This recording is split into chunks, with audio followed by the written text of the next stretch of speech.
Iri shirahamwe Kingdom Leadership Foundation ni ishirahamwe rukristo ryubakiye ku kwizera rukristo, rikaba rifise intumbero yo gukomeza gutera intege, gushimangira uburongozi ariko uburongozi bw'abakristo, uburongozi bwisunga Bibiliya.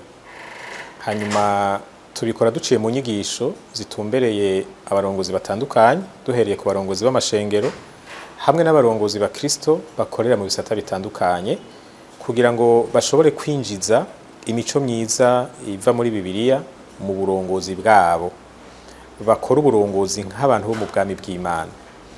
Hanyuma iki nico gikorwa novuga ca mbere twakoranije abarongozi b'amashengero, tumarana umunsi wose twariko tuganira ku nsiguro y'ishengero icarico, twiga karanga mutima k'ishengero twisunze Bibiliya, kuko kimwe mu bintu biba bikenewe mu burongozi ni ukubanza kumenya ico kintu urongoye n'igiki.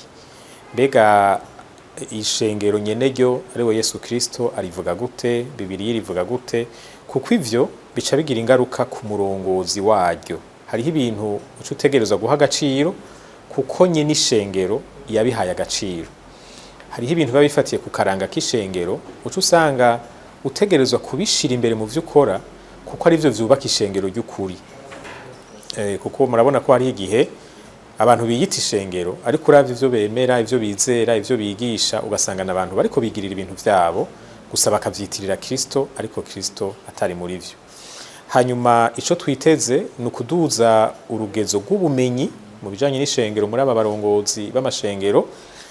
Ubwo rugero rw'ubumenyi ruduze bice bigaragarira mu bikorwa bakora, ingene babikora, ivyo baha agaciro kurusha ibindi, kugira ngo ishengero rya Kristo muri kino gihugu rishobore gushinga imizi cane, rikomere, rikora igikorwa Imana irihamagarira gukora, kuko bitagenze gutyo umurongozi vyoba vyamunaniye. Hanyuma rero twebwe aho turi nk'ishirahamwe twifuza ko abarongozi b'amashengero batananirwa, ahubwo bagira ubwo bumenyi, bagira ubwo buhinga, maze bakore neza igikorwa bahamagariwe mu gihe cyo kubaho kwabo. Mu bisanzwe ni ivyo. Ego ivyimviro vy'urufatiro birahari. Icimviro ca mbere ni icimviro kivuga ko ishengero ari abantu. Ishengero n'abantu, ariko abo bantu saba ari bo bose, barafise ikintu bahuriyeko, barafise ikintu kibahuza, ni ukwizera basangiye ukwizera Yesu Kristo nk'umwami n'umukiza wabo. Hanyuma rero bagaca babaho nk'abemera ivyo bintu bibiri, Yesu nk'umwami kandi nk'umukiza. Iki gifise akamaro kanini, kuko hariho igihe abantu bitiranya kuba ufise ishengero kanaka urimwo no kuba umukristo. Hanyuma abarongozi b'amashengero nabo bategezwa gufasha abantu kugira ngo bubakire ubuzima bwabo rukristo kuri uko kuri, umuntu yizere, umuntu yature.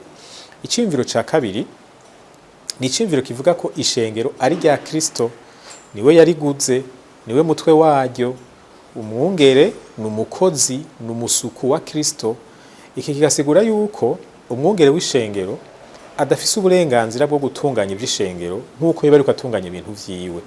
Ategerezwa kwama yisunga ico nyeneryo ashaka, kuko bigiye umuntu yagutumye igikorwa, hari ikindi gihe aguhamagara akakubaza ingene wagikoze. Muri ico gihe rero usanze wagikoze nabi, bikubera bibi.